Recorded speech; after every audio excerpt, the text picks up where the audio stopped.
The fine dust danced around Eliza Carter's faded boots as she stood before Holbrook's general store. Her hands quivered as they held onto the delicate gold ring. The Kansas sun relentlessly scorched the wooden walkway, and she could sense the curious gazes of those passing by fixed on her. At just 24, she was a widow, possessing only the clothes she wore and this lone piece of gold that had once symbolized eternal love. "Please, Mr. Holbrook," she murmured, sliding the ring across the counter. The storekeeper, a robust man with graying facial hair, barely looked at it before shaking his head. "Ma'am, I've already told you. Gold won't fill stomachs around here. What people need are strong hands for the harvest, not trinkets." He nudged the ring back towards her with a thick finger. "You might have better luck somewhere else." Eliza's stomach growled with hunger. She hadn't had a proper meal in 3 days, not since she had spent her last cent on a stale biscuit in the last town. Pride had prevented her from begging, but pride was becoming a luxury she could no longer afford. "Just a loaf of bread," she whispered, "or some cornmeal. Anything." The bell above the door jingled as another customer walked in. Eliza didn't turn around, too focused on hoping the storekeeper would show her some kindness. Her late husband, Thomas, had purchased this ring in St. Louis, saving for months to afford it. Now it seemed as worthless as a stone on the prairie. "There's a problem here, Holbrook." A deep voice came from behind her. "No problem, Mr. Harper. Just explaining to this lady that we don't deal in gold." Eliza finally turned around. The man who had entered was tall and lean, his features weathered by the sun, hinting at long days under the open sky. His clothes were practical but well kept: canvas pants, a blue work shirt, and a leather vest. Not a townsman, she realized, but not quite a drifter either. "Ma'am," he said, tipping his wide-brimmed hat. His eyes, the color of prairie grass, quickly assessed her travel-worn dress and sunken cheeks. "I was just leaving," Eliza said, reaching for the ring. Her hand trembled with the effort to keep her composure. "That's a wedding band," the man observed quietly. She nodded, unable to speak. "Holbrook, give the lady some supplies. Put it on my account." The storekeeper's eyebrows shot up. "Now, Mr. Harper, my account?" "Daniel Harper," the man repeated firmly. Then, turning to Eliza, "Ma'am, I don't mean to assume, but gold isn't what we need out here. You are." She stared at him, sure she had misheard. "I beg your pardon. My father runs Harper Ranch, about 5 miles north. We lost our cook last month when she got married and moved to Colorado. We've got 8 ranch hands who can rope a steer blindfolded but can't boil water without burning it." A slight smile played at the corner of his mouth. "If you can cook and aren't afraid of hard work, we've got a job open." Room, board, and wages. Eliza's throat constricted. She had been the wife of a merchant in Missouri until the fever claimed Thomas, and the bank seized everything else. Preparing meals for ranch hands was not the future she had envisioned for herself, but then again, neither was the prospect of perishing on the prairie. "I can manage the cooking," she assured him. "In that case, we would be grateful if you would entertain the possibility of taking the job." He gestured to Holbrook. "Provide her with whatever she requires for the journey. Ensure she has proper supplies as well." As the storekeeper reluctantly began filling a basket, Daniel Harper scrutinized her with his unwavering green eyes.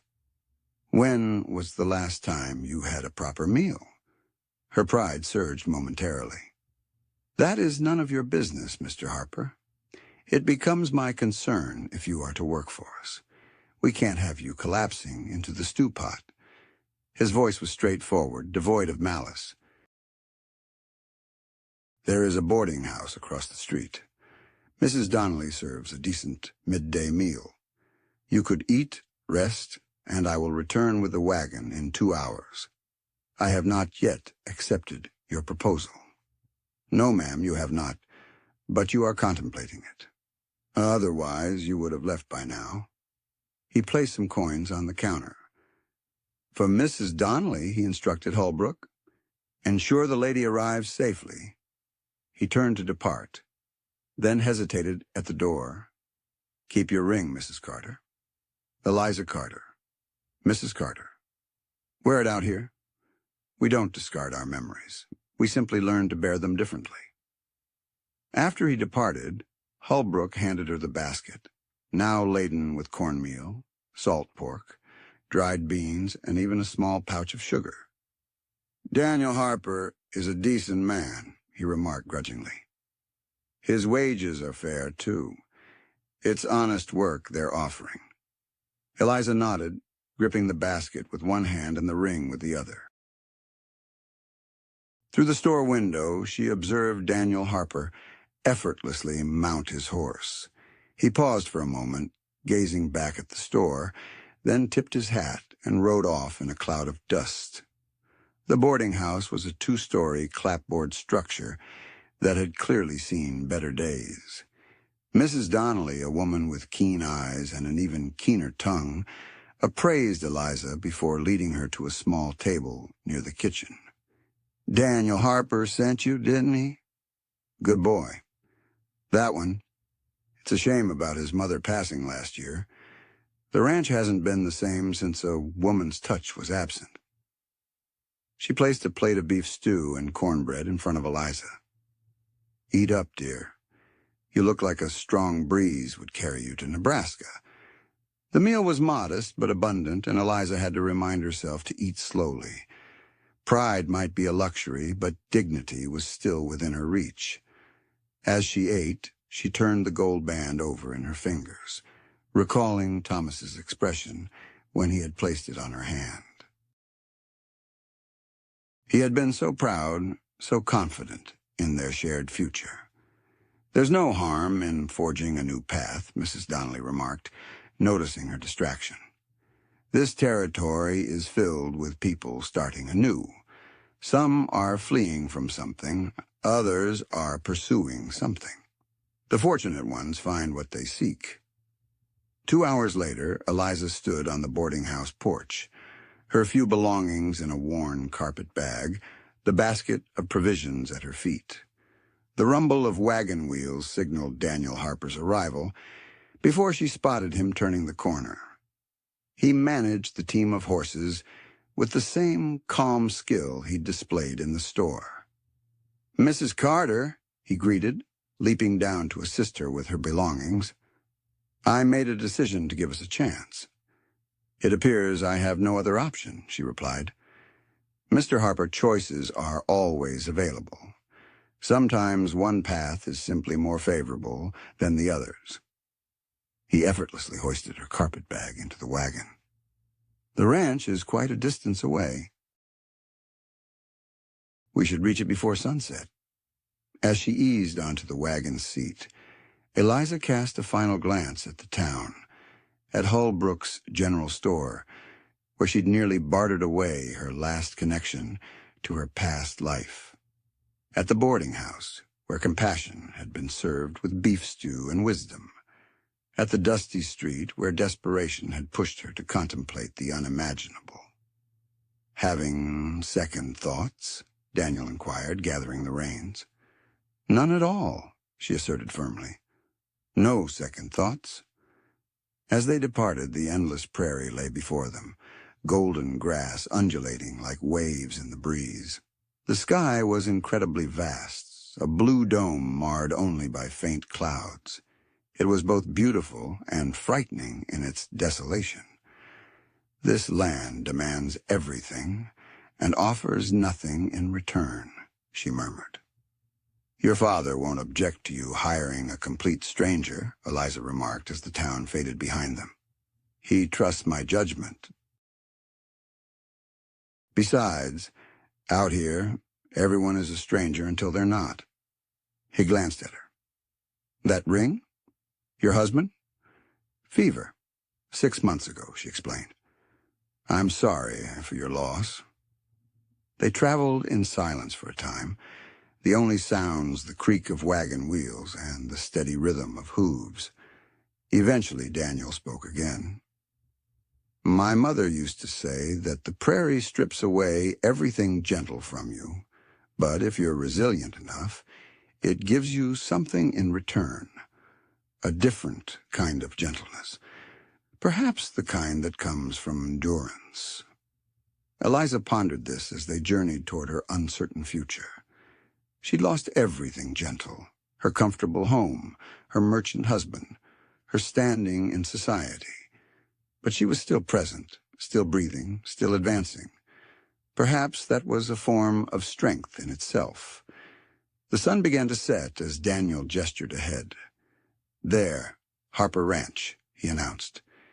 In the distance she discerned structures taking form. A main house, a barn, what appeared to be a bunkhouse.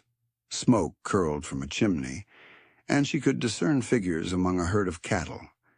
It wasn't much by Missouri standards, but against the vast emptiness of the prairie, it seemed like a haven of civilization. Welcome to your new home, Mrs. Carter, Daniel said. Such as it is. Eliza squared her shoulders and raised her chin. She'd been a merchant's wife, soft and protected. That woman had perished with Thomas in Missouri.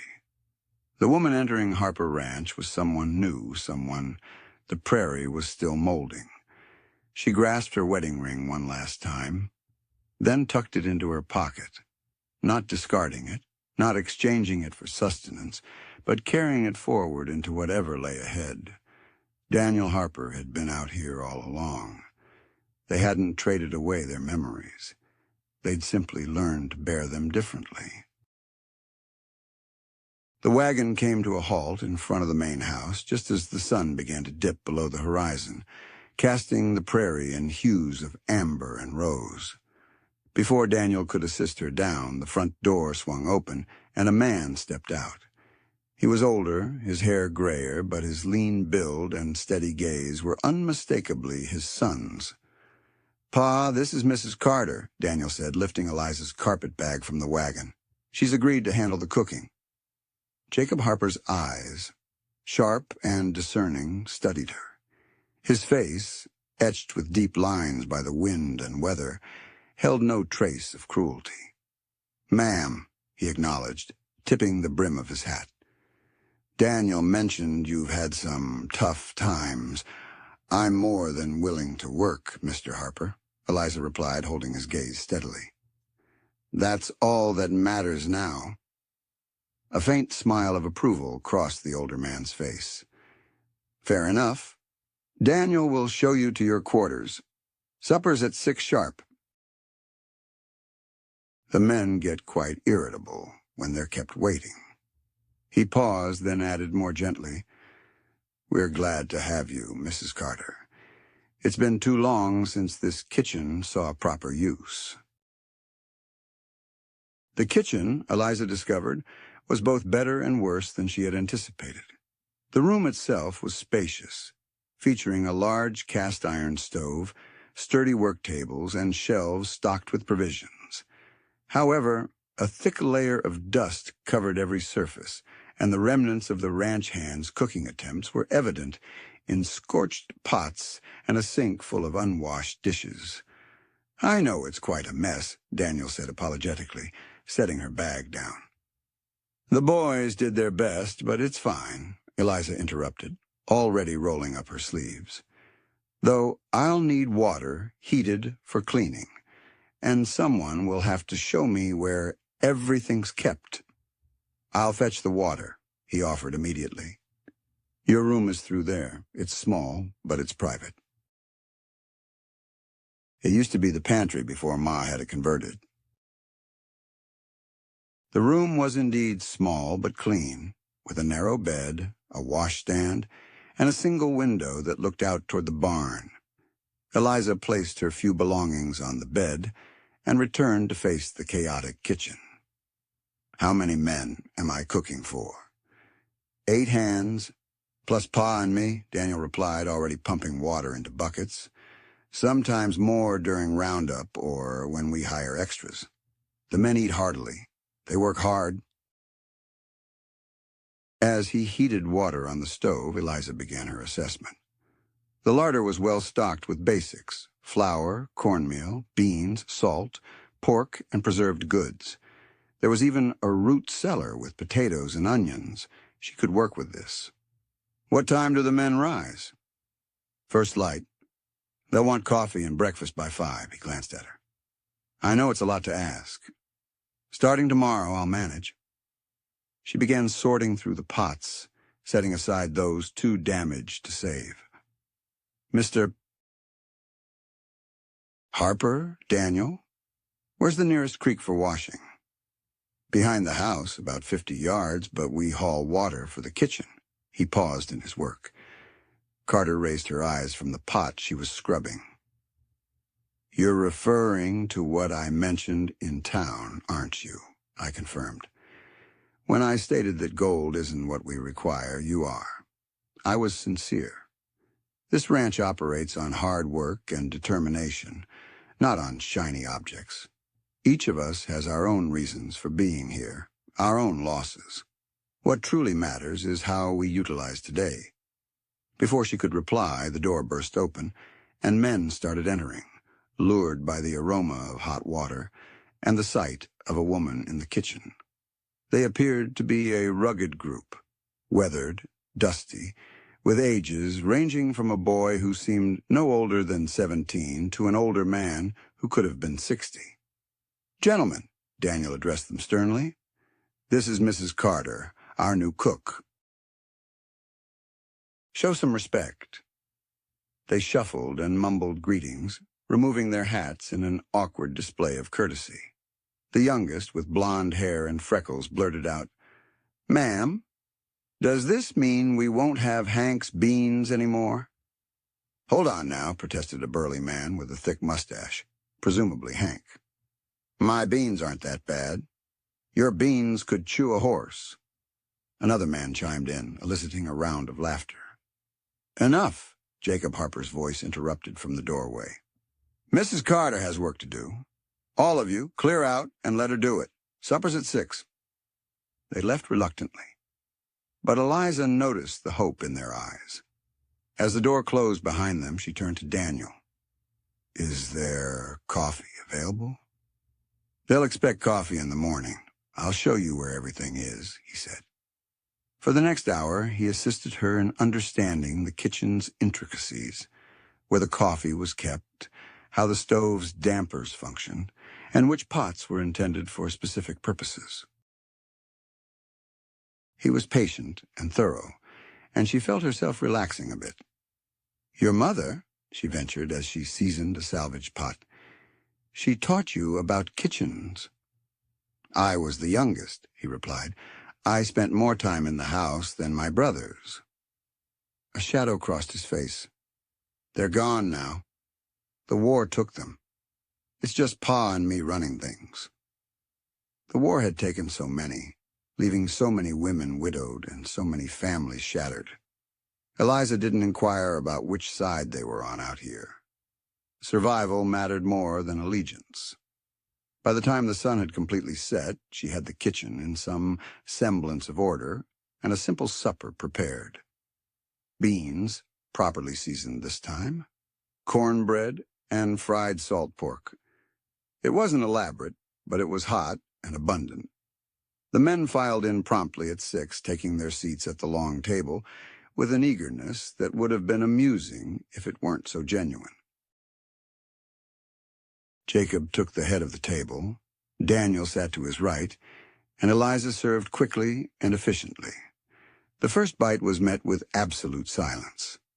Then the youngest, whose name she had learned was Billy, let out a sound that was almost a moan. Ma'am, it's food.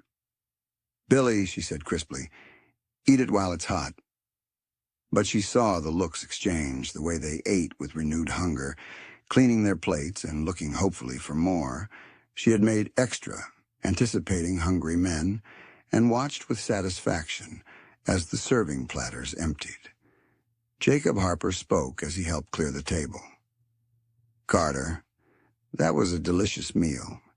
It's been far too long since we've had one like that." His words were straightforward, but she could tell he was sincere. The other men nodded in agreement, and she noticed Daniel observing her with a look of appreciation in his eyes. As she began washing the dishes after supper, Daniel joined her, dish towel in hand. "You don't have to help," she started, but he interrupted. "Mom always made everyone pitch in with the cleanup. No need to stop now." He took a wet plate from her and began drying it. "The men are already discussing breakfast. Billy volunteered to get up early to help with the fire, if it means getting proper biscuits. I can handle the fire myself." "Thank you," she replied, but she felt a small spark of pleasure. It had been a long time since anyone had acknowledged her efforts. "You did well tonight," he said softly. "I knew you would." "You didn't know anything about me except that I was desperate enough to trade my wedding ring for bread," she countered. "I saw pride in your stance, even when you were hungry. I saw how you looked at that ring, like it meant more than just gold. I saw that you didn't beg, even when begging might have worked." He set down the towel and looked her in the eye. "People show their true selves in tough times, Mrs. Carter, what I saw in that store was someone who would bend but not break." His words warmed a part of her that had been cold for months. She turned back to the dishes to hide her reaction. "Nice words, Mr. Harper, but I'm just a cook now, nothing more." "There's nothing wrong with honest work," he replied, picking up the towel again. "And please, just call me Daniel. Mr. Harper is my father." They finished the dishes in comfortable silence. As Eliza dried her hands, she saw him pull something from his pocket, a small bunch of prairie flowers, already slightly wilted. "I picked these on the way back from town," he said almost shyly. "Thought your room might need some brightening up." "Ma always liked having flowers in the house," she responded. The gesture was so unexpected, so gentle from this quiet man, that Eliza felt her throat tighten. She took the flowers carefully. "Thank you, Daniel." He nodded and turned to leave, then paused at the door. "Mrs. Carter, what you said about being just a cook, you're wrong. You're someone who's choosing to build something new instead of lying down in the ashes of what was. That takes courage most people don't have." After he left, Eliza stood in the clean kitchen, holding the prairie flowers. Through the window, she could see the lights in the bunkhouse and hear the low rumble of men's voices and occasional laughter. Above, stars were beginning to appear in the darkening sky, more stars than she'd ever seen in Missouri. She found a small jar for the flowers and placed them on the windowsill in her room. As she prepared for bed, her hand went automatically to her pocket, where the wedding ring rested. Thomas would have liked Daniel Harper, she thought, would have appreciated his straightforward manner and quiet kindness. The first time in half a year, the memory of her husband didn't pierce her with the sharp pain she had grown used to. Instead, it was a softer ache, like an old bruise rather than a fresh cut. The next day would start early, at 4 a.m., to light the fires, to start the bread, to brew coffee strong enough to rouse men who labored from sunrise to sunset. It would be tough work, tougher than anything she had done as a merchant's wife. But it was honest work and a roof over her head, and people who looked at her with hope instead of sorrow. "We don't need gold. We need you." The words echoed in her mind as she lay down on the narrow bed, fully dressed except for her boots. The next day, she would unpack properly, wash her spare dress, and settle in. Tonight, she was too weary for anything but sleep. But just before she drifted off, she thought about Daniel's eyes when he had given her those flowers. Green as the prairie, warm as a summer shower. Something stirred in her chest, unfamiliar after months of emptiness. Not hope, not yet, but perhaps, just perhaps, the hint of it. The rooster's crow came too early, pulling Eliza from dreams of Missouri mornings and Thomas's tender smile. For a moment she forgot where she was, reaching across the narrow bed for a warmth that wasn't there. Then the unfamiliar walls came into view, and with them the weight of her new life. Harper Ranch, Day 1. She dressed quickly in the pre-dawn darkness, pulling her hair back tightly and tying on the apron she had found hanging behind the door. The kitchen was cold and silent, but she knew her way around now. First the fire, coaxing life from the previous night's embers, then water for coffee set to boil while she mixed biscuit dough. By the time Boots started stomping on the porch, she had coffee brewing, strong enough to float a horseshoe, and biscuits turning golden in the oven. The door opened to admit Billy, the tow-headed boy, his eyes eager. "Morning, ma'am. That coffee I smell." "It'll be ready when you are," she said briskly. "Breakfast at 5 means breakfast at 5. Not a moment before." But she softened the words with a small smile, and Billy grinned back before retreating to wait with the others. She could hear them gathering outside, voices low and expectant. At 5 precisely, she opened the door. "Breakfast is served." They filed in with more order than the previous evening, taking what she realized were their usual places at the table. Daniel nodded to her as he passed, and she noticed he had already been working. His shirt showed signs of hay and horsehair. "Morning chores," he explained, catching her glance. "Horses don't care what time a man rises." She served quickly. Biscuits, gravy made from the previous night's pan drippings, fried potatoes, and thick slices of salt pork. The coffee disappeared so fast she had to brew a second pot before she could pour her own cup. "Mrs. Carter," Jacob said as he split his third biscuit. "Where did you learn to cook like this?" "My mother back in Ohio." "Then my husband," she hesitated, clearing her throat. "A woman acquires the knowledge she requires. We appreciate your culinary skills," an elderly hand named Samuel remarked, his weathered face breaking into a rare smile. "I haven't tasted biscuits this fluffy since my own mother's kitchen." His compliment filled her with warmth, more so than the coffee. As the men geared up to begin their day's labor, Daniel remained behind. "The supply wagon will be heading to town by the end of the week," he informed her. "Compile a list of whatever you need." He had already mentioned that she could obtain anything that would facilitate her tasks. "That's very kind of you. It's sensible. Good food sustains good workers." He paused at the door. "There's a milk cow in the barn, Rosie. She's quite docile if you fancy fresh milk for your cooking. I can show you after supper." The morning passed in a flurry of washing, preparing, and planning. She delved deeper into the root cellar, took stock of the larder, and uncovered a neglected kitchen garden behind the house, overrun with weeds but hinting at its former glory. At noon, she assembled a modest meal in a basket, cold biscuits, cheese, and dried beef, and rang the triangle hanging by the kitchen door. She had learned from Billy that the hands took their midday repast wherever they were working, too far to return to the house. Daniel appeared to retrieve the basket, his shirt drenched in sweat despite the mild temperature.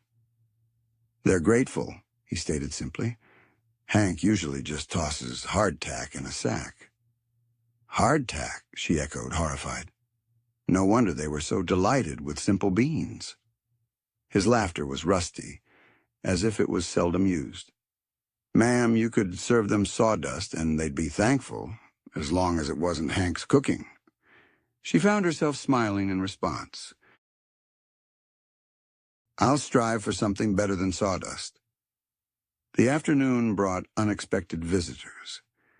She was scrubbing the long table when she heard the approach of horses, followed by voices, Daniel's and others she didn't recognize.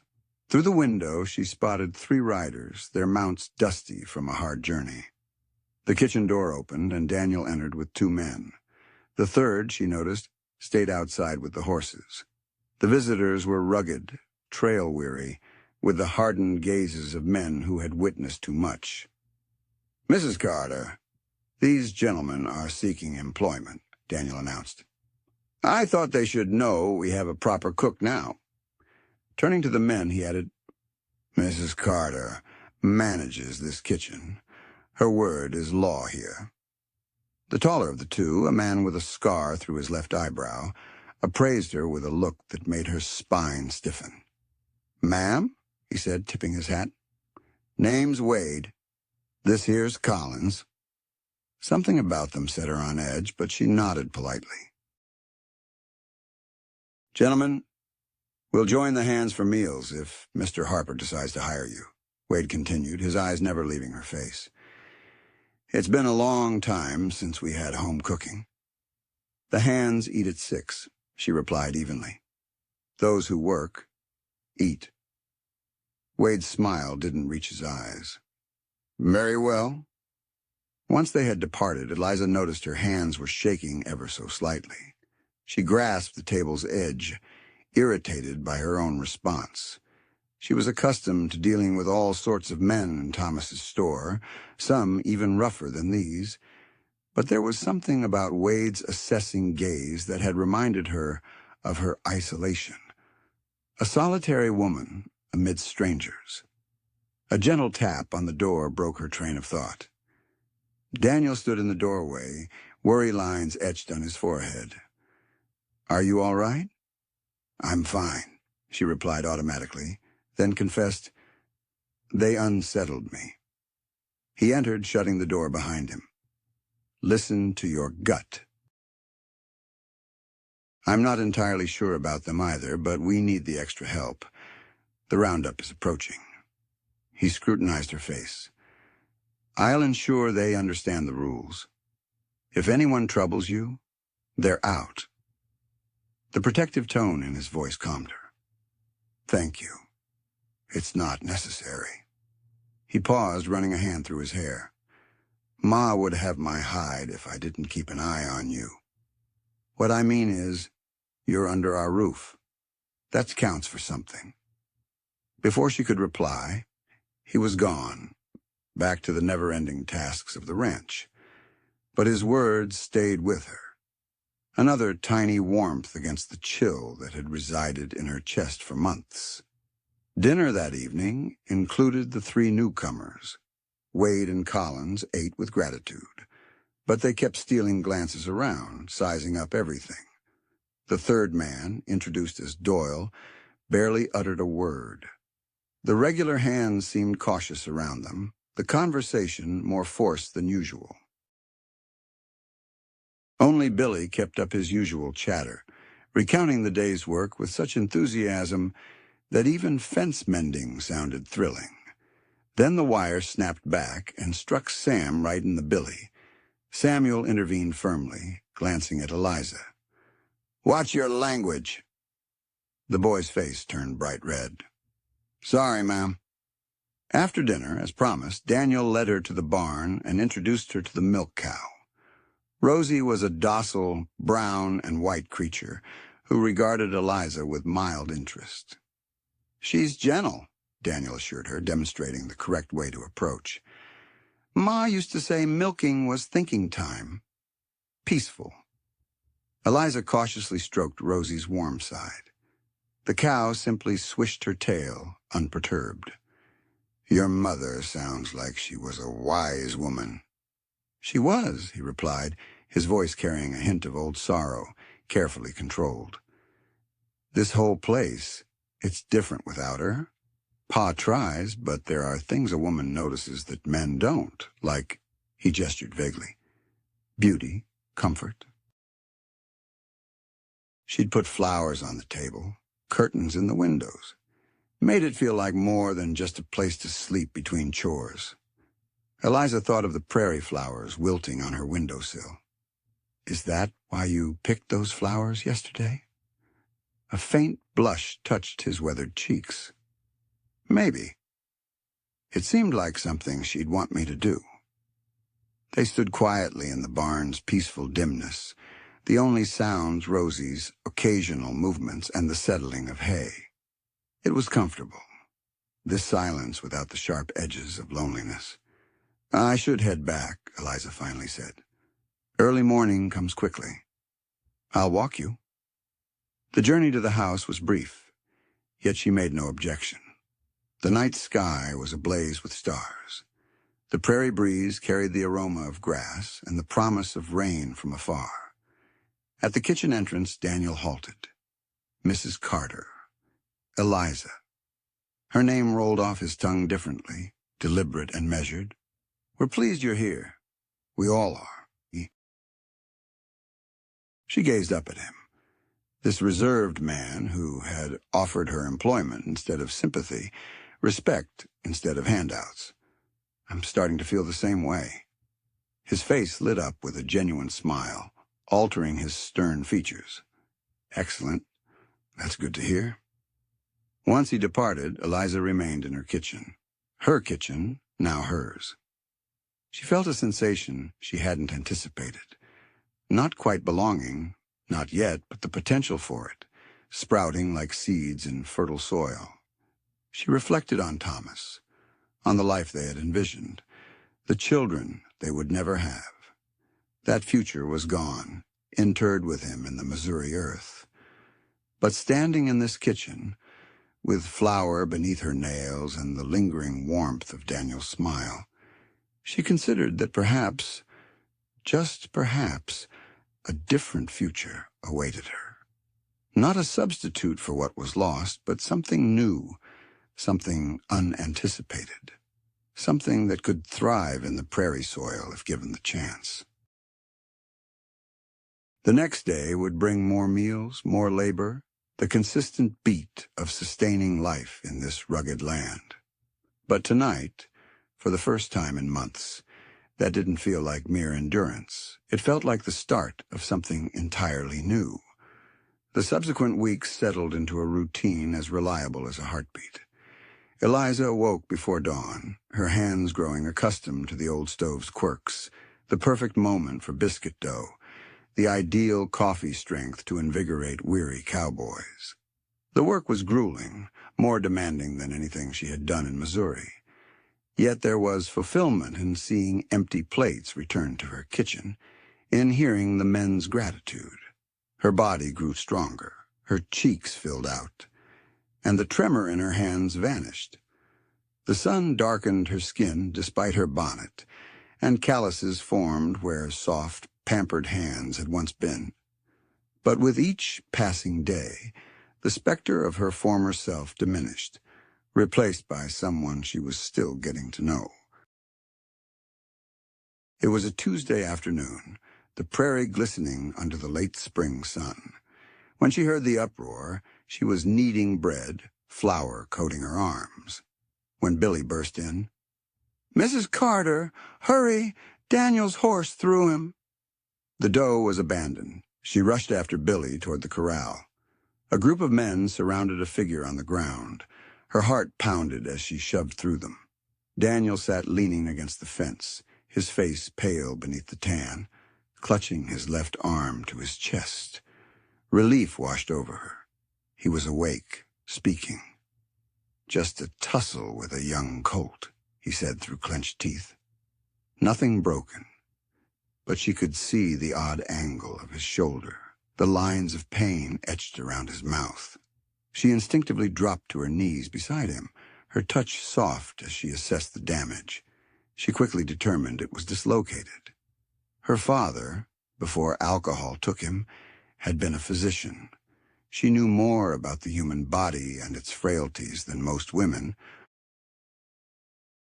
It needs to be set back in place. Jacob Harper approached, his expression serious. Doc Morrison is in town, but it's a half-day's journey. I can handle this, Eliza found herself saying, but it's going to be painful. Daniel's gaze locked with hers. Those green eyes were filled with a trust that made her heart flutter. Just do it. She dispatched Billy to fetch whiskey and clean cloth, then positioned herself behind Daniel. The men observed her with a mix of doubt and curiosity as she placed her hands exactly where her father had taught her. On 3, she announced. 1, 2, and 2. She pulled and rotated in a single fluid motion. The shoulder popped back into its socket with a distinct sound. Daniel's entire body tensed, a choked noise escaping him, but the joint was back where it belonged. Good Lord, Samuel murmured. Where did you learn to do that? My father, she replied simply, fashioning a sling from the cloth Billy had brought. This needs to stay still for a few days. Daniel's color was already improving, the sharp pain fading from his face. His uninjured hand reached out to grasp hers as she adjusted the sling. Thank you, he said.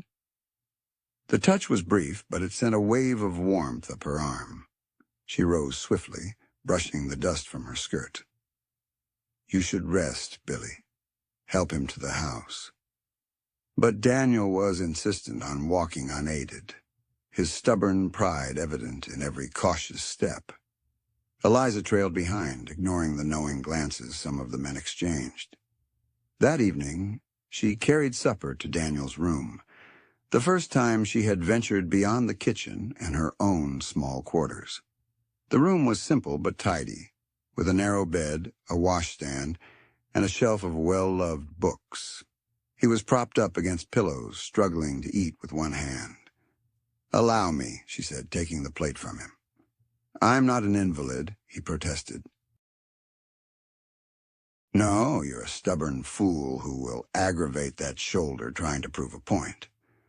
She cut his food into smaller, manageable pieces. There. Now you can feed yourself and preserve your male pride. His laughter caught them both off guard. You remind me of Ma. She had little tolerance for what she considered foolish male pride. A wise woman. Eliza took a seat in the chair beside his bed. Tell me about her. And so he did. As the evening light filtered through the window, Margaret Harper had been a school teacher from Pennsylvania, venturing west with dreams of bringing civilization to the frontier. Instead, she married Jacob Harper and spent 3 decades building a home in the wilderness.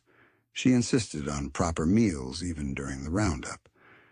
Civilization begins at the dinner table, she would say. His voice was filled with fond memories. She taught all her sons to read and write, making them practice penmanship, even when Jacob said it was pointless. You'll thank me someday, she'd say. Did you thank her?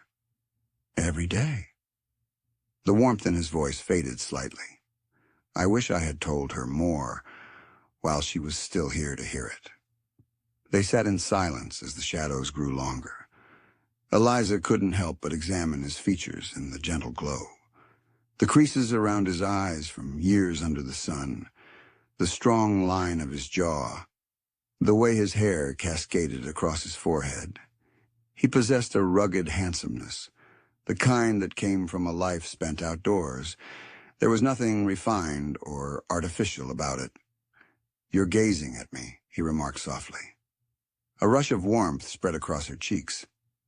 I was just thinking you could use a haircut. You're right, he acknowledged, his eyes sparkling with mild amusement. Are you offering? I might be, she replied. Can't have you looking like a savage at the dinner table. Perish the thought. He adjusted his position, a slight grimace crossing his face.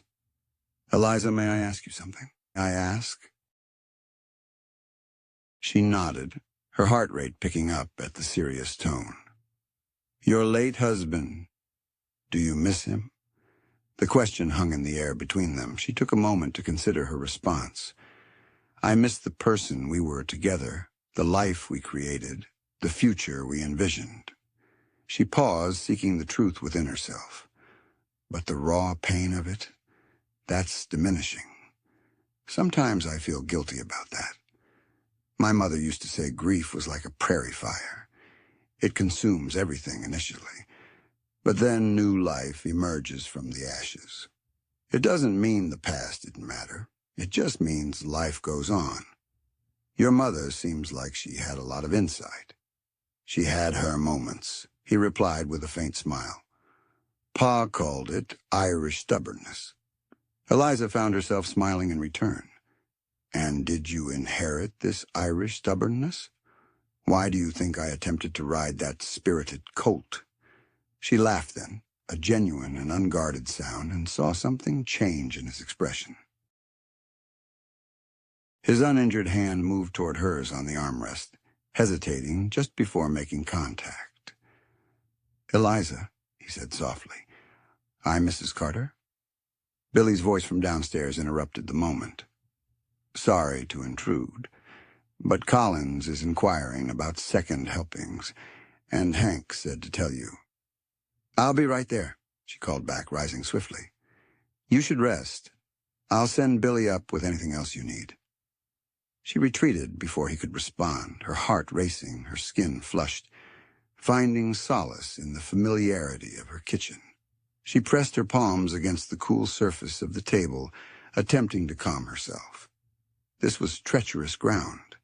She was a widow, an employee, reliant on the Harpers' kindness.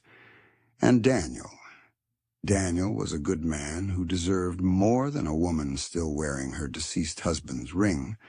But oh, the way he looked at her, the way her name rolled off his tongue, the deliberate distance he kept that spoke of respect, not indifference. Mrs.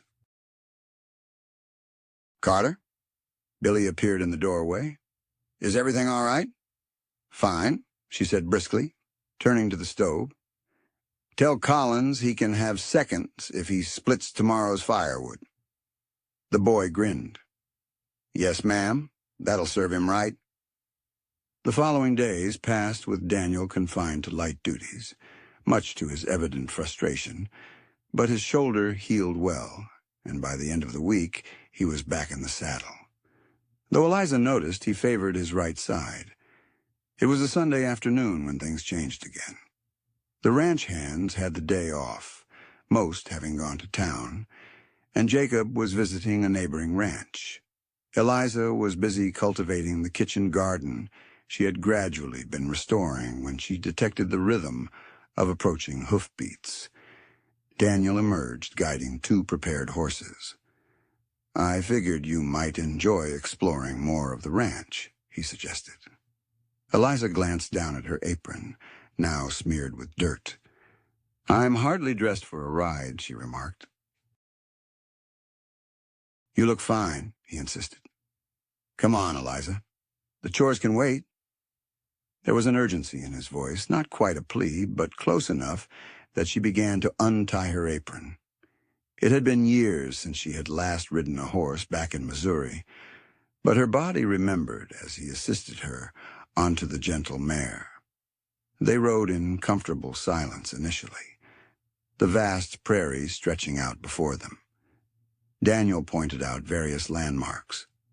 The creek that served as their eastern boundary, the cluster of cottonwoods where they herded cattle during storms, the hill where his mother and brothers were laid to rest. They halted there, dismounting to pay their respects. 3 modest crosses marked the graves, with wildflowers blooming between them. Ma would have loved what you've done with the kitchen, Daniel murmured. She'd appreciate the life you've brought back into the house. It's just cooking, Eliza replied softly. No, it's more than that, he countered, turning to face her fully. You've brought back something that's been missing. The men feel it. P feels it. I feel it. He paused, his jaw tightening. Eliza, he began softly. I know you're still grieving. I know I have no right to ask this, but I need you to know that seeing you in that kitchen, hearing your laughter with Billy, watching you tend to that cow as if you've been doing it all your life, it's the first time this place has felt like home since Ma passed away. His words hung in the air, raw and honest. Eliza felt tears well up in her eyes. I don't know if I'm ready, she admitted. I'm not asking for anything, he reassured her quickly. I just wanted you to know that you're more than just the cook to me, Eliza. He gestured helplessly. You're becoming everything. She moved closer, close enough to see the gold flecks in his green eyes, the mix of hope and fear in his expression. Her hand reached out on its own, touching his cheek. I'm scared, she whispered. So am I, he confessed, covering her hand with his own, warm and rough. But maybe that's okay. Maybe being scared together is better than being brave alone. She thought of Thomas then, but without the sharp guilt she had expected. Instead, she heard his voice, gentle as ever. Be happy, Liza. That's all I ever wanted for you. Maybe, she said, and saw Daniel's face light up with cautious hope. They rode back as the sun began to set, not touching, but acutely aware of each other in a way that made the air between them hum. At the house, Daniel helped her dismount, his hands lingering on her waist. Thank you, she said, for showing me the ranch and... She couldn't finish. But he seemed to understand, he replied simply. That night, as she prepared for bed, Eliza removed her wedding ring for the first time since Thomas had placed it on her finger. She held it up to the lamplight, this small circle of gold that had once meant everything and now seemed to mean nothing. She didn't put it away. Not yet. She placed it on the washstand rather than wearing it to sleep. It was a minor adjustment. But like prairie flowers after a blaze, even small changes could blossom into something lovely. With time, care, and the bravery to seek the sun, the autumn breeze held a chill that morning, hinting at the approaching seasonal shift. Eliza tightened her shawl as she exited the hen house, her basket filled with eggs. The prairie grass had turned a golden hue, mirroring the sunrise that painted the horizon, with amber and rose tints. The festival begins this Saturday, Billy declared over breakfast, his excitement barely contained as he bounced in his seat. There will be dancing and pie competitions. And settle down before you disturb your plate, Samuel scolded, though his weathered face showed amusement. You'd think you were still a decade younger. Allow him his excitement, Eliza said, refilling the coffee cups. When was the last time any of you had a reason to celebrate? The men exchanged glances. It had been 2 years since Margaret Harper's passing. 2 years since the ranch had joined in the town's festivities. But something had changed in recent months. A lightness had returned to the household, making celebration seem feasible again. Mrs. Carter is right, Jacob said from the head of the table. It's time we stopped living as if we're in mourning. Margaret wouldn't have wanted that. He looked at Daniel. You will accompany Mrs. Carter to the festival. It wasn't a question. Daniel's ears reddened, but he nodded. If she's willing. All eyes turned to Eliza. She felt a flush rise in her cheeks, but kept her voice steady. I suppose I could use supplies from town. Billy whooped, earning another reprimand from Samuel. But the deed was done. The atmosphere at the table had lifted, anticipation crackling like lightning before a storm. Over the following days, the ranch hummed with preparation. The men discussed which horses to display, who would enter the roping contest, and whether Hank's renowned or infamous corn liquor would make an appearance. Even the newcomers, Wade, Collins and Silent Doyle, seemed swept up in the enthusiasm. Eliza found herself both thrilled and anxious. It had been over a year since she'd attended any social event, and never as a single woman. Well, not entirely single. The entire county was aware she was the Harper Ranch's cook, and rumors about her relationship with Daniel had likely already circulated. The night before the festival, she stood before her small mirror, holding up her 2 dresses.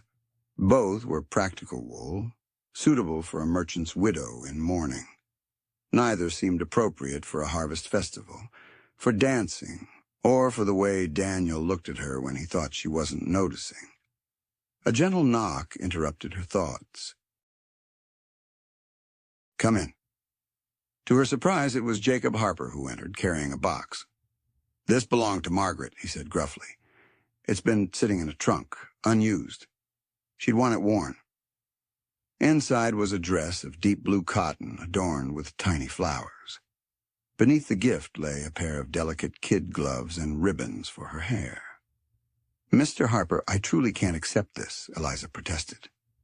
"You can, and you will," he insisted, his voice firm yet gentle. "My son has been happier these past months than I've seen him since we lost her. And that's because of you. Margaret would have wanted you to have something nice." Emotion welled up in her throat, making it hard to speak. "Thank you," she managed to say. He paused at the door before leaving. "Mrs. Carter, Eliza, Daniel is a good man, but he's cautious. He's been hurt before, though he'd never admit it. Don't let him use that caution as a barrier." After he left, Eliza held the dress up to herself, realizing it would fit perfectly. Margaret Harper had been of similar build. The thought of wearing a deceased woman's dress to court her son should have felt morbid, but instead, it felt like a blessing, like acceptance. Saturday arrived with a clear and crisp dawn. The men had left early for town, either riding or taking the supply wagon, leaving Daniel and Eliza to follow in the buggy.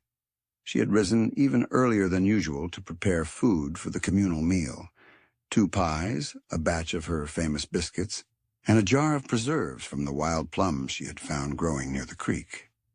When she emerged from her room wearing Margaret's dress, her hair adorned with the ribbons, Daniel was already waiting by the buggy. He turned as she approached, his expression stunned. "You look—" He cleared his throat. "You look beautiful." The compliment warmed her more than the wool shawl around her shoulders. "Your mother had exquisite taste. Pa gave you her dress at her nod." Something softened in his face, his attention easing. She'd be pleased. She always said pretty things should be worn, not hidden away. He helped her into the buggy with gentle hands, and they set off toward town. The ride was quiet at first, both of them aware of the significance of this day. Finally, Daniel spoke. "I should warn you, folks will talk about you being there with me." "Let them talk," she replied. He glanced at her, surprise and something deeper in his eyes. "You're sure?"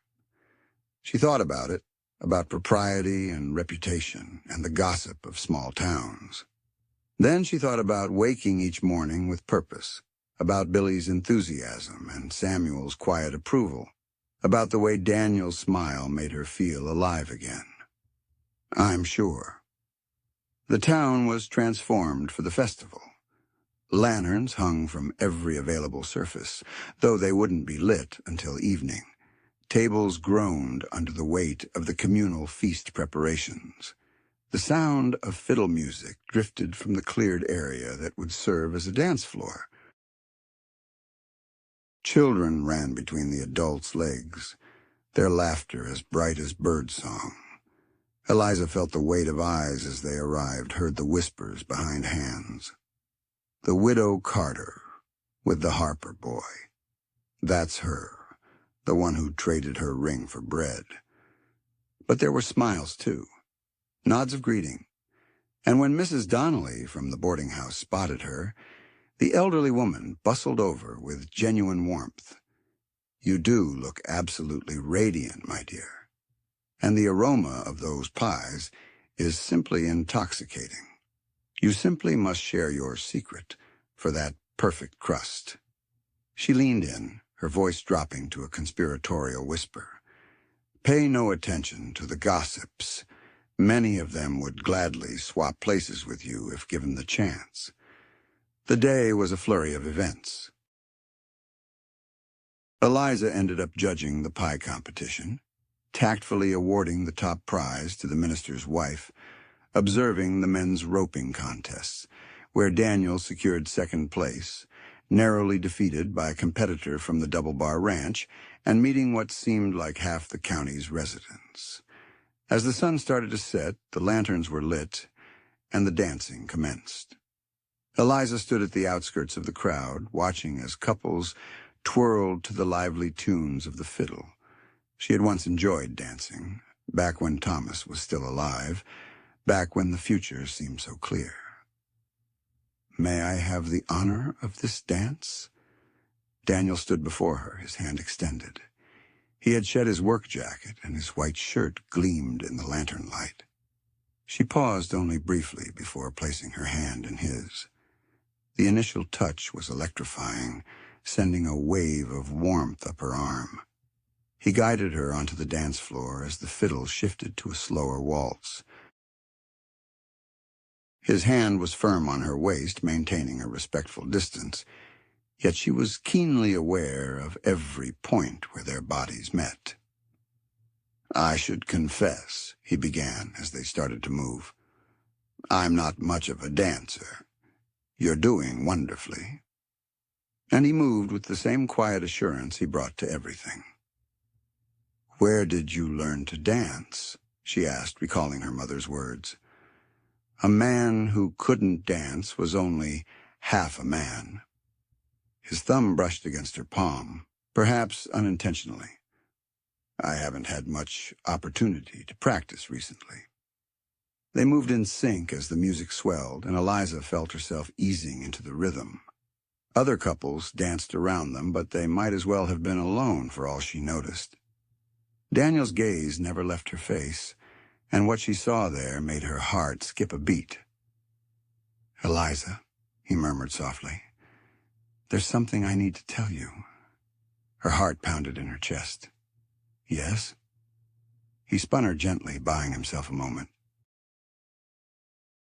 When she was back in his arms, he continued, "I was once engaged to be married. Her name was Catherine." Eliza's steps faltered slightly, but he kept her steady. She was the daughter of a rancher from up north, beautiful, accomplished, everything a man could desire. We were to be married until she visited the ranch and saw what life here truly entailed. The isolation, the hard work, the uncertainty. His jaw clenched. She called it off the night before she left, saying she couldn't bury herself in the wilderness for any man. "Daniel, I'm telling you this because I need you to understand what I feel for you. It's not just loneliness or convenience. When you're in that kitchen, humming as you work, when you tend to that ornery cow, when you stand up to Wade when he gets too forward, you're not just enduring this life.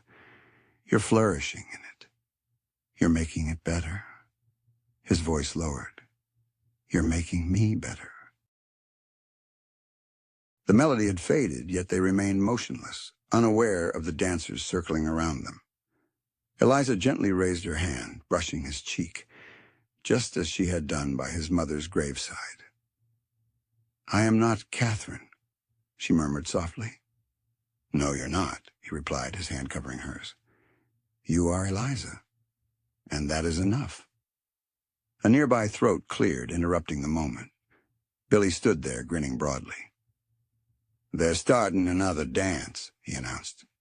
"Unless you two plan to keep staring at each other." Daniel's cheeks flushed with embarrassment. But Eliza laughed, her voice clear and unburdened. "One more dance," she suggested to Daniel. Then I should check on the pies. But one dance turned into two, then three. Between songs, they chatted about the ranch, about his mother's roses that Eliza was attempting to revive, and about the books on his shelf that had caught her eye. When they finally paused, Eliza felt lighter than she had in months, as if a heavy weight had been lifted. The evening was drawing to a close when trouble began to brew. Eliza was helping to pack away the leftover food when she heard raised voices near the dance floor.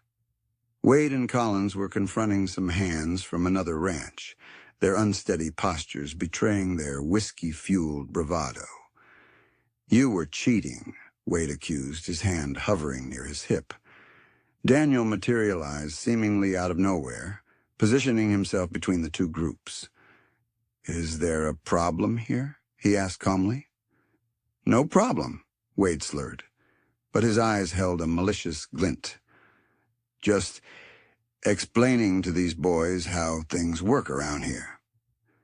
"The only thing you're explaining is how to get fired," Daniel retorted evenly. "Walk it off, both of you now." For a moment, the air was thick with the tension of impending violence. Then Collins grabbed Wade's arm, muttering something about it not being worth it, and they staggered away.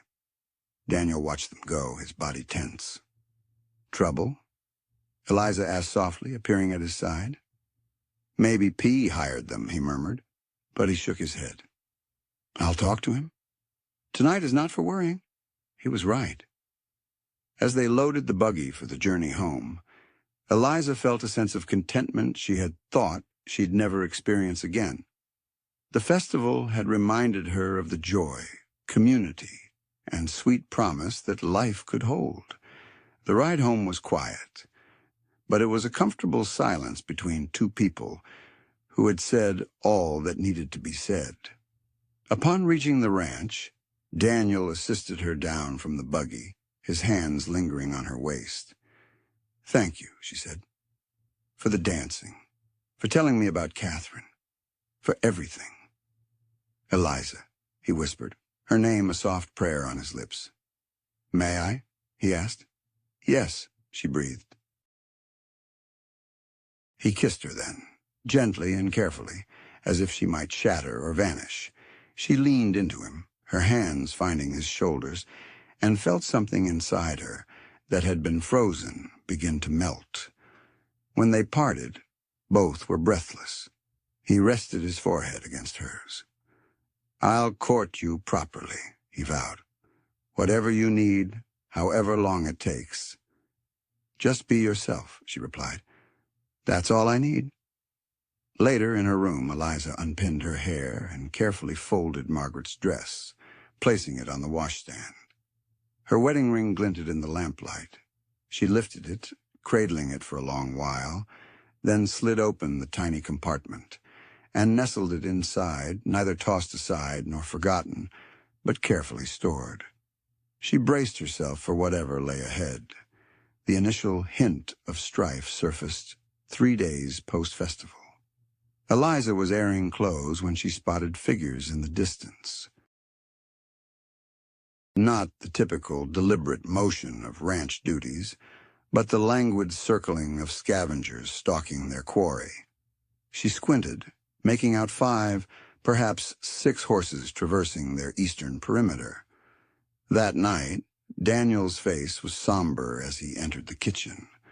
Someone had sliced through our fences. We lost around 20 head before spotting the breach. "Rustlers?"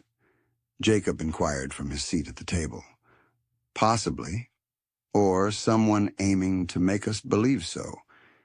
Daniel's gaze shifted to where Wade sat with the other hands. It might be a coincidence, but Eliza detected the skepticism in his expression, the deliberate way he observed the 3 newcomers.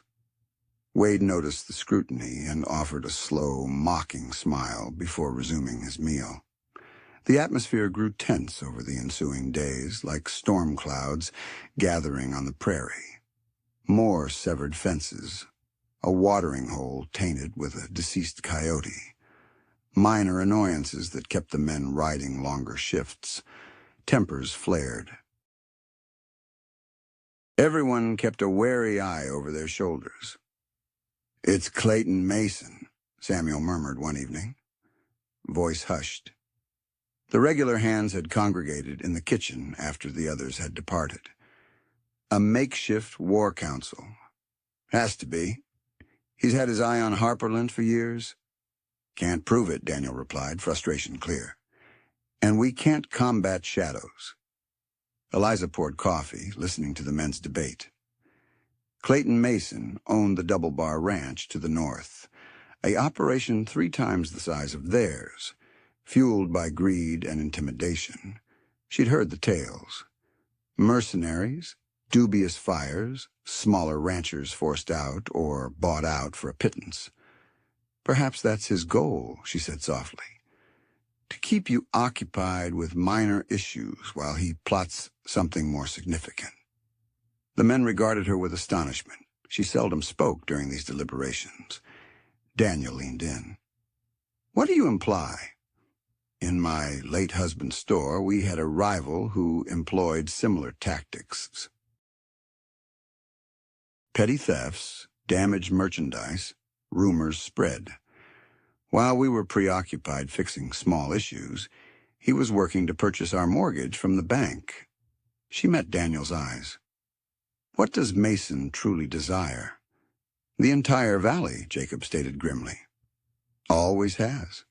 We control the prime water access. Then that's what he'll target." Eliza said, "Not your livestock, your water." The room fell silent as the implication settled in. Without water rights, the ranch would shrivel like parched grass. No amount of fence repair or cattle monitoring would matter if Mason found a way to seize their creek access. That night, Daniel escorted her to her room, as had become their routine. These moments were cherished, stolen kisses in doorways, quiet conversations under stars, the brush of hands when she served his plate, a courtship constrained by decorum, and the vigilant eyes of others, but no less precious for it. "He's sharp," he remarked, grasping her hand. "He noticed what we overlooked." "I've got experience spotting snakes," she retorted. "Just because they wear suits doesn't make them any less perilous." He drew her near, and she yielded, relishing his steadfast warmth. "I'm concerned," he confessed, his voice muffled in her hair. "If Mason makes a genuine move, we'll confront it," she asserted resolutely. His arms constricted around her. "I'm in love with you, Eliza." The words, uttered aloud for the first time, caused her heart to falter. She leaned back to scrutinize his face, detecting equal parts apprehension and hope. "I love you too," she murmured, observing joy illuminate his features. They might have remained there indefinitely, engrossed in the marvel of their confessed emotions, but the sound of approaching hoofbeats shattered the enchantment. Daniel retreated, his hand shifting to his sidearm as a rider emerged from the shadows. "Boss!" It was Pete, one of the younger ranch hands. "There's trouble at the creek. Riders, maybe a dozen. Sam sent me to fetch you." Daniel was already in motion. "Wake the others quietly," he instructed Eliza. "Head to the root cellar. Bolt the door. I can assist. Please." The solitary word carried such gravity that she acquiesced. He kissed her swiftly, intensely. "Vow to stay safe. Promise to return. Always." Then he vanished, consumed by the darkness. Eliza stood motionless for a moment before instinct took over. She rushed to the kitchen, seizing the rifle Jacob kept behind the door, verifying its load. The root cellar was the safest option, but she'd be blind down there. Instead, she fortified herself in the kitchen. Extinguishing all lamps except for one, dimmed and positioned near the window. She observed men moving like phantoms, their own hands heading out, led by Daniel and Jacob from the bunkhouse. Wade and his crew seemed to be taking their time responding to the alarm. The anticipation was torture. Every noise made her flinch. The wind rattling the shutters, the old house creaking. Her own pounding heartbeat. She thought of Thomas, of the fever that claimed him while she sat powerless by his bedside. But this was different. This she could combat if necessary. Time seemed to slow. Then, distant but unmistakable, came the report of gunfire. Not a solitary shot, but multiple, followed by an eerie silence. Eliza gripped the rifle tighter, squinting to see through the darkness. More shots. Closer now. She could discern muzzle flashes near the creek, hear men shouting, though the words were indistinct. The skirmish, it surely was, raged like distant thunder, and she could only wait and hope. The kitchen door burst open. Eliza raised the rifle, her finger on the trigger before recognizing Billy. The boy was ashen, blood trickling from a gash on his forehead. "Mrs. Carter, Daniel sent me. He's injured. Needs." But his words were cut short as Wade materialized behind him, pushing the boy aside. The foreman's attire was spotless. No signs of the battle on him, and his smile was as frigid as winter. "Well, well," he drawled. "Seems a pity to let all this excitement go to waste." Eliza kept the rifle aimed at him. "Mr. Mason is shelling out a pretty penny for intel on this ranch. He wants to know our routines, defenses, and any weak spots." His gaze roamed over her insultingly. He hadn't counted on finding a bonus like her, though. She repeated, "Get out." Her voice remained steady, despite the fear gripping her throat. Wade inched closer. "Just one woman with a rifle she likely can't handle. Where's your guardian now?" She replied, "Right here." Daniel appeared in the doorway, his left arm hanging limp, blood staining his shirt. But the gun in his right hand was steady, aimed at Wade's head. "You should have stayed bought," Daniel said. "You should have chosen better patrons." Daniel's voice was as cold as ice. "Lower your weapon, slowly." For a moment, the air was thick with tension. Then Wade's hand moved toward his holster. 2 gunshots echoed simultaneously. Wade collapsed, clutching his shoulder, his gun skidding across the floor. Daniel wavered but remained standing, smoke curling from his Colt. "Anyone else?" Daniel called out to the darkness beyond the door. "Just me," Collins replied, emerging with his hands raised. "I'm done with this." Doyle took off as soon as the shooting began. Wade was the only one taking Mason's money. "Then you better start riding," Daniel said. "Don't stop until you reach Colorado." Collins didn't need to be told twice. He hauled Wade up, the cursing man struggling to his feet, and they vanished into the night. Only then did Daniel's strength give out. He slumped against the doorframe, his gun slipping from his fingers. Eliza caught him as he fell, gently lowering him to the floor. Blood seeped through his shirt from a wound high on his chest, and his face was pale from pain and blood loss. "Don't you dare," she said fiercely, pressing her hand against the wound. "You promised to come back." "I did come back," he managed to say. "More are coming." Mason's men had retreated, but quietly. She grabbed clean towels, trying to stop the bleeding. "Billy, get water boiling now." The boy hurried to obey as footsteps pounded on the porch. Jacob rushed in, taking in the scene with a single glance. "How bad is it?" "Are the bullets still in there?" Eliza reported, her healer's instincts taking over. "High in the chest. It missed the lung, but he's losing blood quickly." More men crowded in. Samuel, Pete, and others she recognized, all bearing signs of battle. Someone had been sent for the doctor, though it would be hours before he could arrive. In the meantime, Eliza did what she could, her father's teachings guiding her once more. "Talk to me," she commanded Daniel as she worked. "Stay awake, bossy," he mumbled. "You've always been like that about me." "Then you'll love being married to me," she said without thinking. His eyes, glazed with pain, suddenly sharpened. That proposal, despite everything, blood on her hands, fear in her throat. She smiled. "Maybe you'll have to live to find out." Motivation. He breathed, and she could have wept at the stubborn life in his voice. The hours that followed blurred together. The physician showed up as the first light of day began to peek over the horizon, commending Eliza's makeshift medical efforts before assuming control. Mason's gang had indeed pulled back, chased away by the fierce resistance and the arrival of reinforcements from neighboring ranches, who had been alerted by a quick-thinking Samuel. "News spreads like wildfire around here," the seasoned hand remarked. "Mason goes after one of us. He goes after all of us. He won't be back any time soon." Throughout the ordeal, Eliza had remained steadfast by Daniel's side.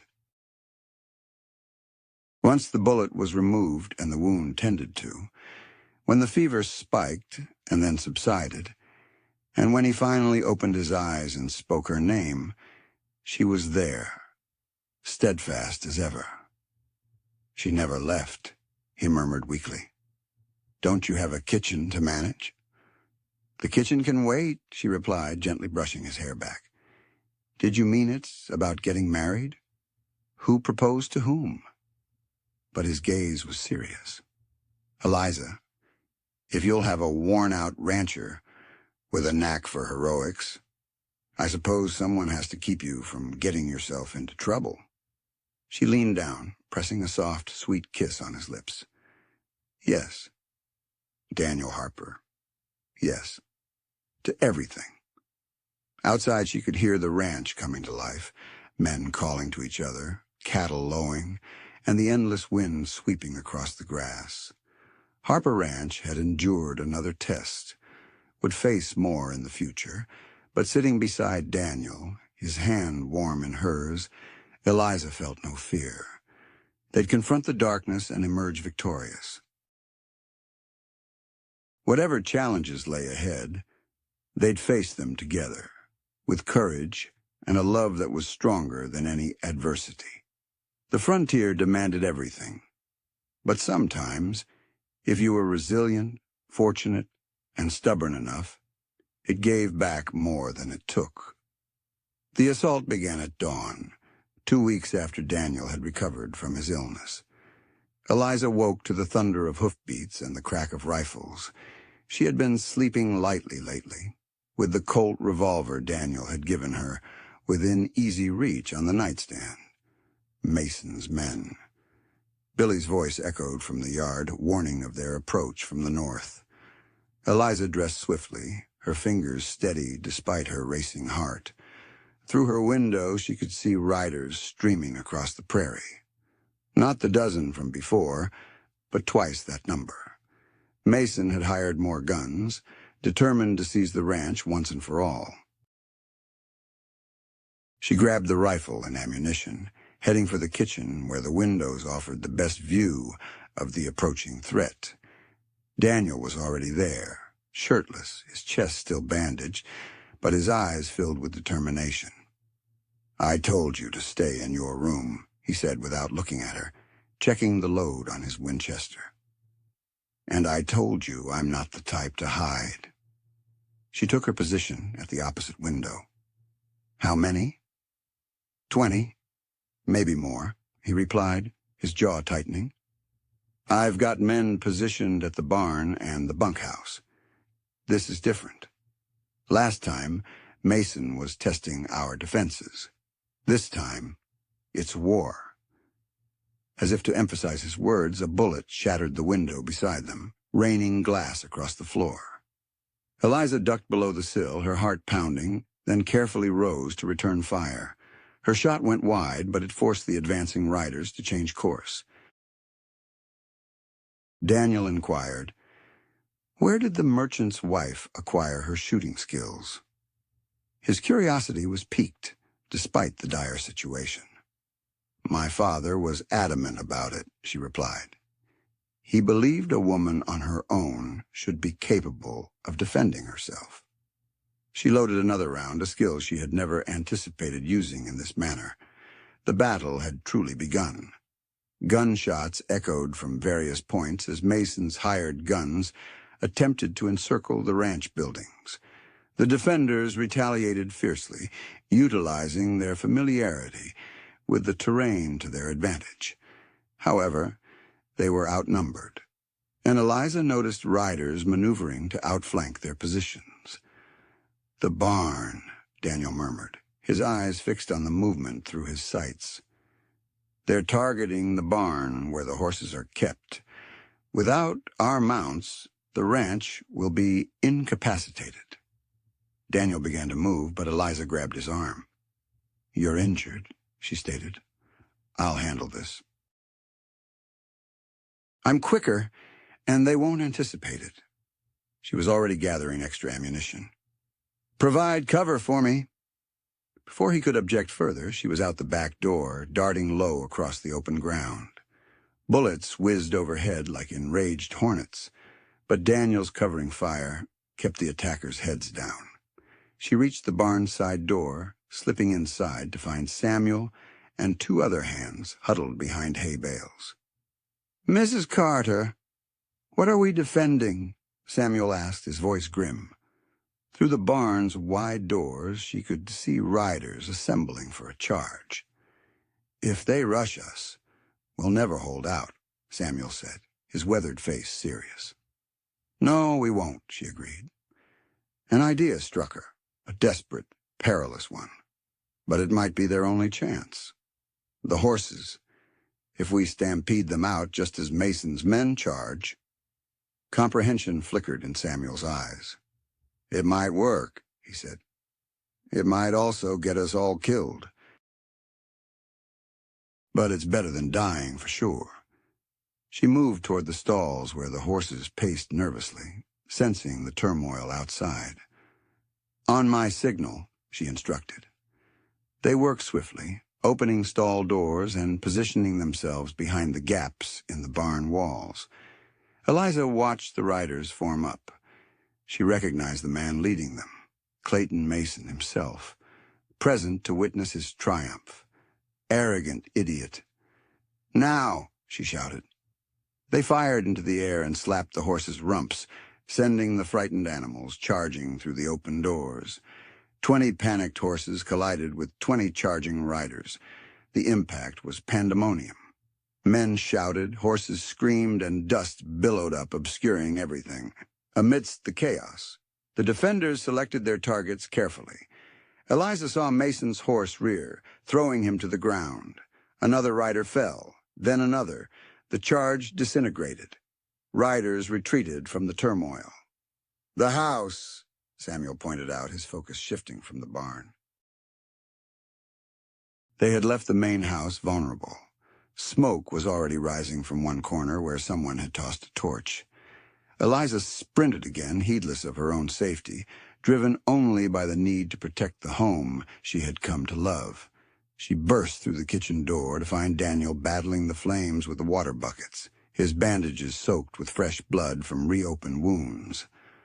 "Stubborn man," she gasped, seizing another bucket. "Stubborn woman," he retorted. They battled the inferno side by side as gunshots echoed outside. The blaze hadn't traveled far.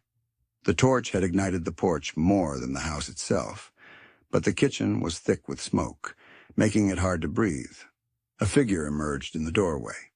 Mason, his clothes covered in dust, but his eyes blazing with anger. He pointed a pistol at them.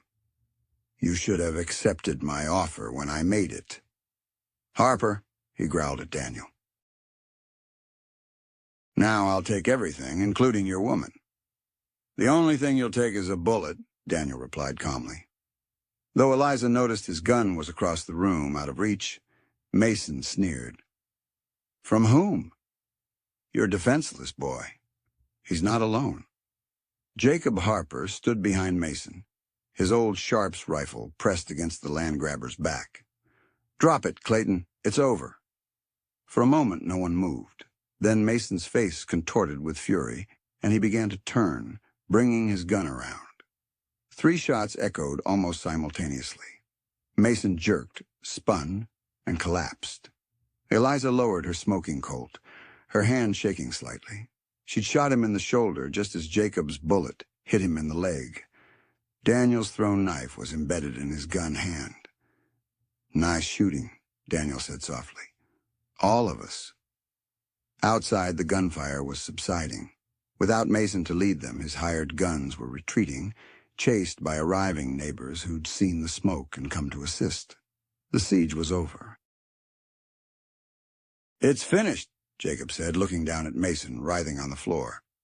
"Someone fetch the sheriff and the doctor again."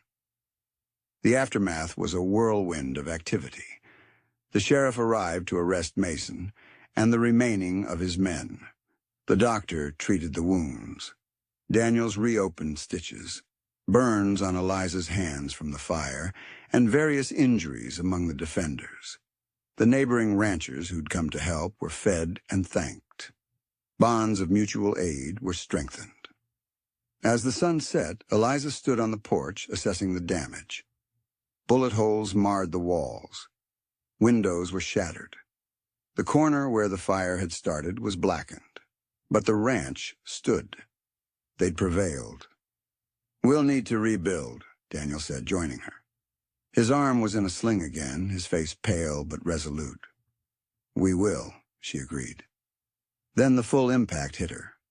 What they'd endured, what they'd nearly lost, what they'd fought for. Her legs gave way. Daniel caught her with his good arm, pulling her close. "It's over. We're safe. I shot a man," she whispered. "I've never. You saved us. All of us." He pressed his lips to her hair. "You were incredible, Eliza. Terrifying, but incredible." She let out a shaky laugh. "Is this what life will always be like? Fighting for what's ours?" "Sometimes, but not always," he replied. "Most days will be quiet, cooking breakfast, tending cattle, watching sunsets, raising children who will be too stubborn for their own good." Children. Despite everything, warmth spread in her chest. "If you won, when you're ready." His eyes searched hers. She broke into my thoughts, asserting, "Today was the evidence, Daniel. Evidence that I'm meant to be here. That this place is my home. That what we're constructing together is worth the struggle." She lifted her hand, her palm blackened with soot, and gently cradled my face. "I love you, Daniel Harper. I love this ranch, this life, these people. I even love this stubborn land that seems determined to challenge us." Our lips met in a kiss that was intense, fervent, and brimming with unspoken vows. Around us, the ranch began to quiet as the day wound down. Men tended to the horses, and someone started preparing supper in the battered kitchen. Life was reclaiming its place amidst the ruins. "Let's get married soon," I murmured against her lips. "I don't want to delay any longer." "Next week," she agreed. "As soon as you can stand tall for the ceremony." Billy's shout from somewhere behind us indicated that our conversation hadn't been as private as we'd hoped. Within moments, the entire ranch was abuzz with the news. Harper's son and the widow were to be married. Amidst the aftermath of the battle, joy ignited and spread rapidly, like a wildfire across the prairie. That evening, as Eliza cared for the injured and fed those who had come to help, she reflected on the path that had led her here. From a desperate widow bartering gold for bread, to a woman who defended her home with both weapon and resolve, the old Eliza, the merchant's wife, could never have envisioned this life. But that woman was gone, shaped and tempered by the prairie winds and the demands of survival. In her place stood someone stronger, someone who could confront hired guns and comfort the wounded, who could bake biscuits at dawn and battle blazes at noon, someone who had found love not despite the hardships, but because of how they had faced them together. "You're lost in thought, Eliza," Daniel remarked, startling her as he found her in the hallway. "Thinking about gold," she replied. He looked puzzled. "Gold? How you were right. Gold wasn't what this place needed." She smiled, recalling her wedding ring, safely tucked away in a drawer, a relic of another life. "It needed someone too stubborn to give up. It needed you," he corrected. "We all did. We all do." The next day would bring its own trials. Repairs to be made, a ranch to manage, a wedding to plan amidst the rebuilding. Mason was defeated, but there would always be those who lusted after what others had built. The frontier demanded constant watchfulness as much as it did bravery. But tonight, surrounded by people who had become her family, in a house marked by battle but still standing, Eliza felt only thankfulness. She had traded her ring for a chance at survival and gained so much more. Love, purpose, a place to belong. Gold couldn't purchase that. Only courage could earn it, and grace could preserve it, and love could make it worth every battle. The harsh winter had faded like a distant memory, taking with it the wounds of war and leaving hope in its place. The bullet holes in the ranch house walls had been mended, the charred timber replaced, and new glass sparkled in the windows. Spring had arrived, painting the prairie in hues of green and gold, breathing life back into a land that had witnessed too much death. Eliza faced the looking-glass in Margaret Harper's chamber, now her own, as she fussed with the modest cream gown she had stitched herself.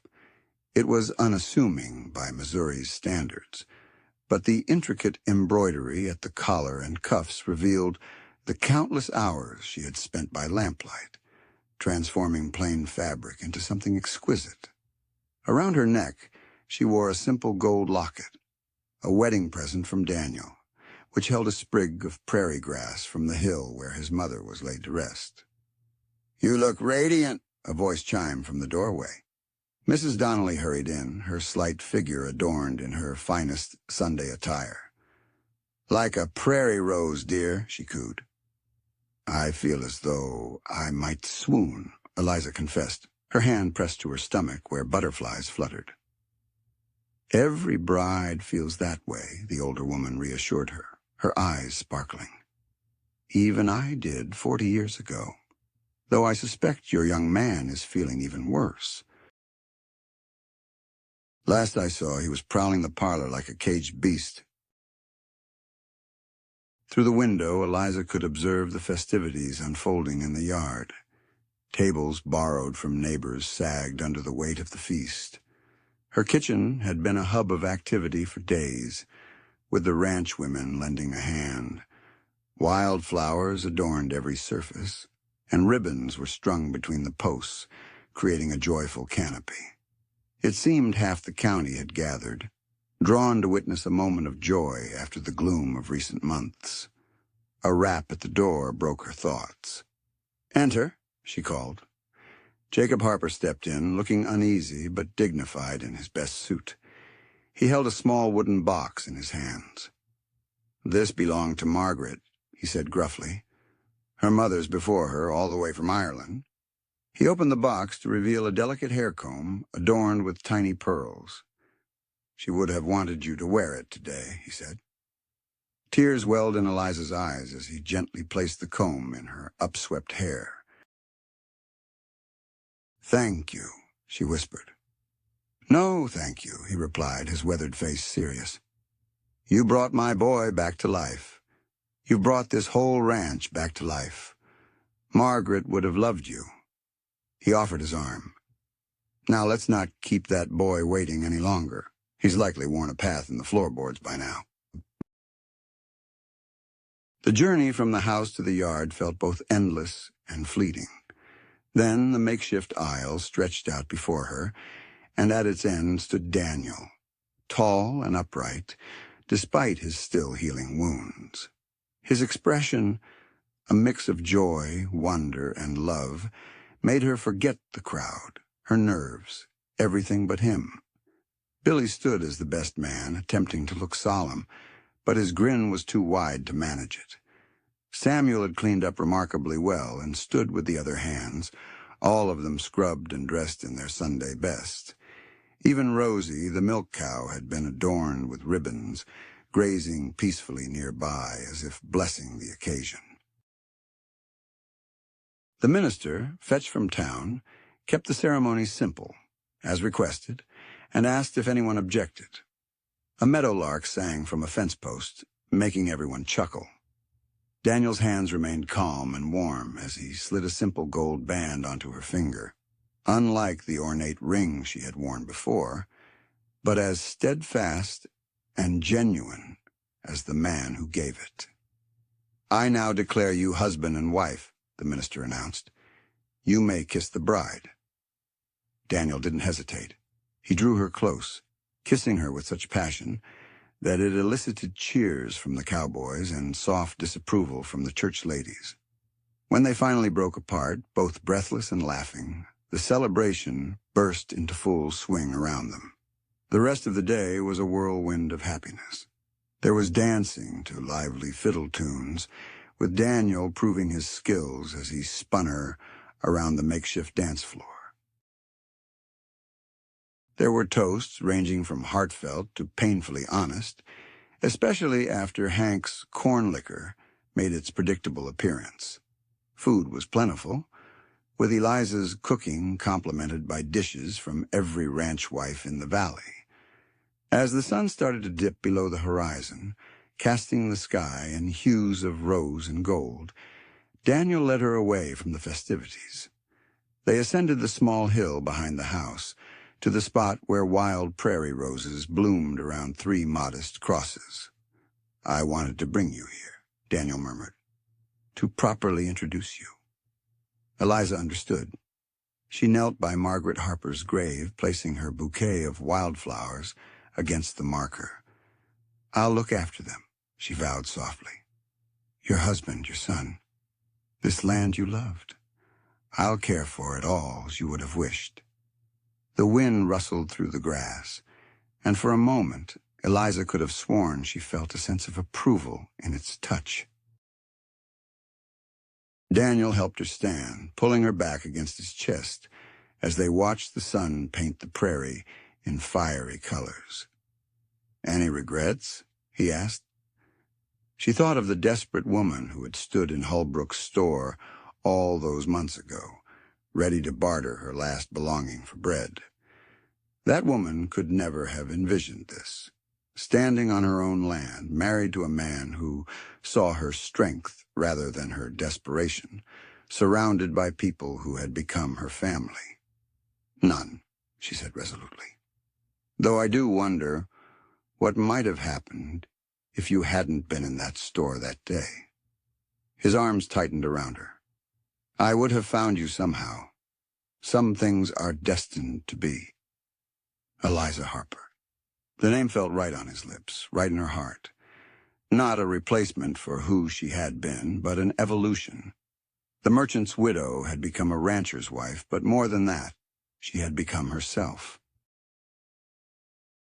"We should head back," she said after a while, "before Billy drinks all of Hank's moonshine and starts singing those songs he thinks I don't know he knows." Daniel chuckled. "Too late. I heard him start on Sweet Betsy from Pike about 10 minutes ago." They walked back hand in hand, the celebration still in full swing. As they reached the yard, the crowd called for a speech. Daniel looked at Eliza, raising an eyebrow in question. She nodded. "Friends," Daniel began, his voice carrying across the gathered faces. "A year had passed since this ranch was on the brink of collapse. We had endured the loss of my mother, lost our direction, and lost all hope. Then a woman entered our lives, reminding us that gold holds no value out here." He gazed down at Eliza, his love for her evident. "What truly matters is resilience, bravery. the resolve to create something worth fighting for, the ability to find beauty in harsh places, and the fortitude to choose hope when despair seems easier.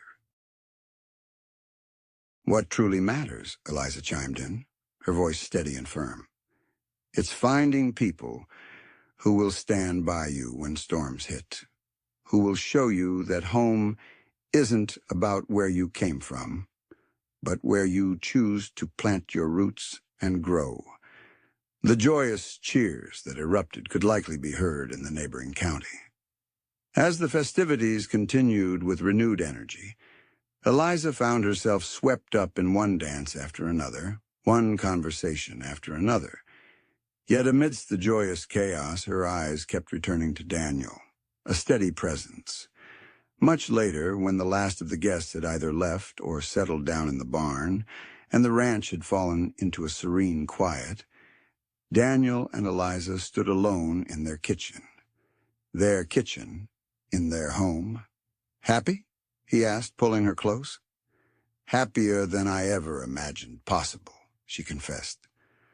"Though I must warn you, I still struggle with milking that cow properly. She gives me such a disapproving look." "We'll practice together," he assured her, laughing. We have all the time in the world. Time, such a precious commodity. One she had thought lost forever when Thomas passed away. But time wasn't merely about its passage. It was about the depth of experiences, about filling each day with purpose, love, and the courage to keep building, even when the world tried to dismantle what you had created. Through the window, stars danced overhead in the expansive prairie sky. Tomorrow would bring its own set of challenges. There was always work to be done on a ranch, always something needing attention. But tonight, in the embrace of her husband, in the home they had fought for together, Eliza felt a profound sense of belonging. She reflected on that desperate moment in the general store, recalling kind green eyes and an unexpected proposal. "Gold isn't what we need. You are." Daniel had seen her for who she truly was that day, looking past her desperation to the strength within. And in seeing her, he had helped her see herself more clearly. The wedding ring on her finger glinted in the lamplight, simple gold, honest and true, while Thomas's ring lay upstairs, a cherished memory that no longer held her back. She had learned to carry her past differently, just as Daniel had promised, not as a burden, but as a foundation to build upon. "What's on your mind?" Daniel asked, sensing her thoughtful mood. "I was thinking about gold," she replied. "About trades, bargains, and unexpected gifts, and how sometimes losing everything's the only way to find what you truly need." He kissed her then, gently and sweetly, full of promise.